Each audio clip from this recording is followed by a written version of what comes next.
پیسہ کمانے میں بھی اگر آپ کو صحیح گائیڈنس نہ ملے تجربے کی بھینٹ چڑھ جاؤ گے, کیونکہ میں ایک دفعہ تجربے کی بھینٹ چڑھ چکا ہوں.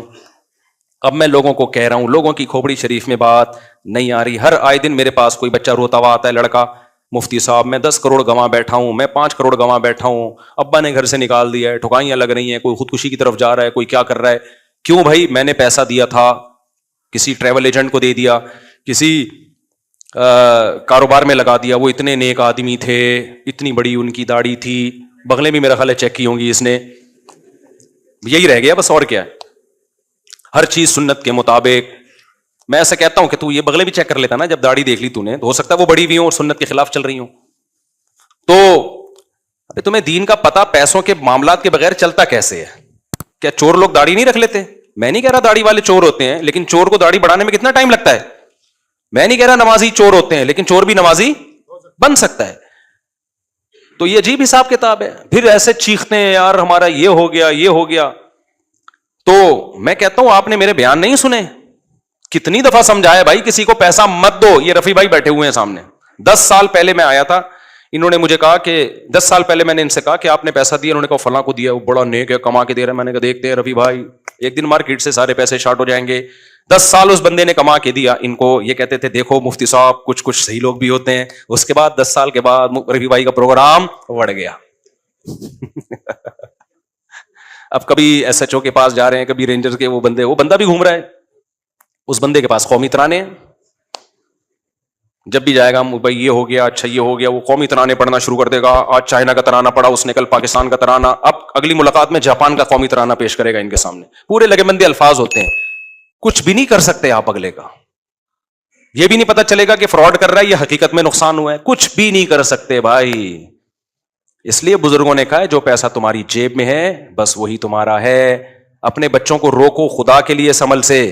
کرپٹو کرنسی پہ نا ہمیں بہت اکسایا گیا, مجھے تو بہت اکسایا گیا کہ کرپٹو کرنسی کے فضائل سناؤ تاکہ مسلمان تجارت میں آگے بڑھے. ہم نے کہا نہیں بھائی اس میں ہمیں کنفیوژن ہے. نہیں یہ مفتی لوگ اصل میں دیر سے فتوا دیتے ہیں, اتنے تانے دیے ہمیں. اصل میں یہ خود نہیں ہے نا, خود کا بزنس نہیں ہے نا کرپٹو کرنسی کا, اس لیے فتوا نہیں دے رہے. ہمیں بہت کہا گیا کہ اس پہ فتوا دو تاکہ مسلمان قوم اس کو جھونک دو کرپٹو کرنسی میں. ہم نے کہا بھائی ہمیں اطمینان نہیں ہے. ہم نے یہ نہیں کہا حرام ہے, ہم نے کہا بھائی جب تک 100% اطمینان نہیں ہوگا ہم اس بارے میں زبان. پھر لوگ کہتے ہیں ابے پہلے لاؤڈ اسپیکر کو حرام کہتے تھے, پھر لاؤڈ اسپیکر حلال کر دیا, پہلے ویڈیو نہیں بناتے تھے, پھر ویڈیو دیکھنا کل سارے کرپٹو کرنسی میں آ جائیں گے. میں نے کہا کسی سے پہلی بات تو یہ کہ لاؤڈ اسپیکر کو حرام علماء نے جو کہا تھا وہ اس بیس پہ نہیں کہا تھا کہ لاؤڈ اسپیکر بذات خود حرام ہے. جو لاؤڈ اسپیکر کے جو ماہرین ہیں نا وہی ایکسپلین ہی نہیں صحیح کہہ پا رہے تھے علماء کے سامنے.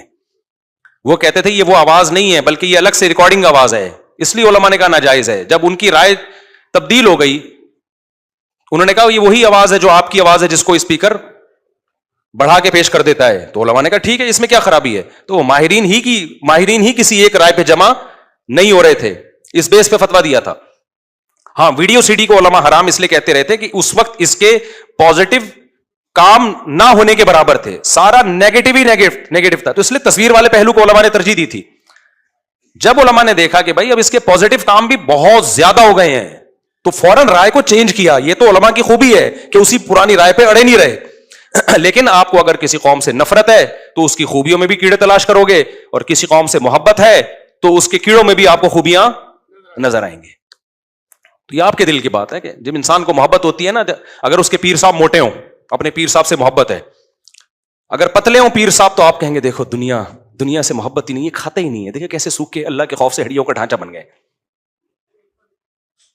اور موٹے دوسرے کے پیر کو بولو گے موٹا گینڈا کھاتا رہتا ہے حرام کھا کے ایسا ہو گیا ہے. لیکن اگر آپ کا اپنا پیر موٹا ہے تو آپ بولو گے برکت اس کو بولتے ہیں, یہ ہے برکت. 2 نوالے کھاتے ہیں لگتا پورے جسم کو ہے جا کے. تو انسان بہت ساری چیزیں نا عقیدت میں اندھا بھی ہوتا ہے اور نفرت میں بھی اندھا ہوتا ہے. بعض دفعہ جب کسی سے عقیدت ہے تو ہر سیدھی چیز الٹی نظر آ رہی ہے, اور عقیدت نہیں ہے تو ہر عقیدت ہے تو ہر الٹی چیز بھی سیدھی. سیاسی لوگوں میں تو دیکھ لو, آپ سیاسی جماعتوں میں تو آپ دیکھ لو, اپنا لیڈر غلط کام کرے گا قوم کے وسیع تر مفاد میں کر رہی ہے, اور اپنا لیڈر صحیح کرے گا تو وہ تو ویسے ہی صحیح ہے. دوسرے کا لیڈر غلط کرے گا تو غلط ہے, صحیح کرے گا تو بھی غلط ہے. ابے لوگوں کو الو بنانے کے لیے کر رہا ہے. تو یہ تو ہم نے سیاست میں بھی دیکھا ہے بھائی. تو کلمہ ہی نہیں پڑھو بھائی, اس کلمہ صرف ہم نے محمد صلی اللہ علیہ وسلم کا پڑھا ہے, باقی کسی کا نہیں پڑھا ہم نے. تو جو صحیح کام کرے گا صحیح ہے, غلط کرے گا غلط. ہمارا باپ کا تھوڑی ہے بھائی وہ. تو اتنا ڈپریشن میں جاتے ہیں, پھر وہ اس کو سیاسی لوگ قتل کر رہا ہے, اس کو قتل کر رہا ہے. یہ سیاسی لیڈر جو ہے نا, یہ بات ذہن میں رکھو, کوئی بھی ہو, کائنم من کان, یہ آپس میں ایک دوسرے سے اتنی نفرت نہیں کرتے جتنی اپنی عوام کو ایک دوسرے سے لڑاتے ہیں. یہ ذہن میں, کسی بھی جماعت کا ہو.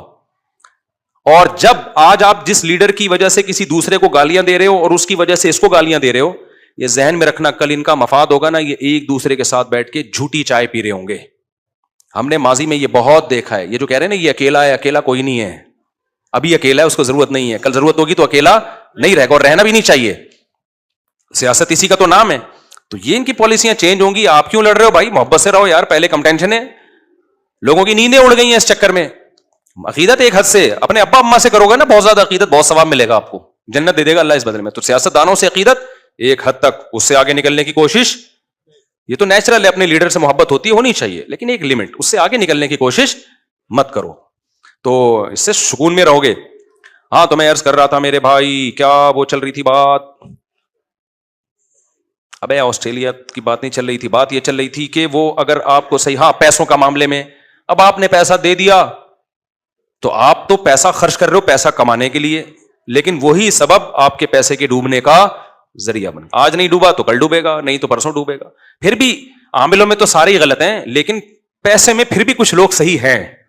کچھ واقعی ایسے لوگ ہوتے ہیں, ان کو پیسہ دیا جائے تو وہ ایمانداری سے تجارت کرتے ہیں, وہ آپ کو نقصان نہیں پہنچ, ہیں ایسے لوگ لیکن بہت کم ہیں. اور ہم جیسے لوگوں کو تو پھر بھی پتا چل سکتا ہے, جو مشہور لوگ ہیں. عامی آدمی کے لیے ان تک پہنچنا بہت زیادہ مشکل کام ہوتا ہے. اس لیے عامی آدمی کے لیے اصول یہی ہے, قطعاً نہ اپنے ماموں کو پیسہ دو, نہ اپنے چاچو کو پیسہ دو, ابا کو بھی نہ دو. ابا کو دینا ہے تو ابا سمجھ کے دے دو, ابا ہے کھا جائے گا, کوئی مسئلہ. تجارت کی نیت سے ابا کو پیسہ دے دیا, گئے. ابا نے بیٹے کو دے دیا, کھا جائے گا. بیوی کو دے دیا, کھا جائے گی. بیوی نے شوہر کو دے دیا تو وہ تو کنفرم کھائے گا. بعض عورتیں اس خوش فہمی اپنے ہسبینڈ کو دے رہی ہوتی ہے. ہسبینڈ کیوں دے گا تمہیں, اس کو پتا ہے کہاں جا سکتی ہے. ہسبینڈ نے تو کنفرم کیا کرنا ہے, کھانا ہی. لوگ کہنے حضرت خدیجہ نے پیسہ دیا تھا محمد صلی اللہ علیہ وسلم کو. بھائی وہ حضرت خدیجہ تھیں اور وہ کیا تھے, محمد صلی اللہ علیہ وسلم تھے. آپ پیغمبر نہیں ہو, آپ کا مجھے زیادہ پتا ہے اور میرا آپ کو زیادہ پتا ہے. ہم سب اسی زمین کی مخلوق ہے. سمجھتا نہیں ہے نا بات کو.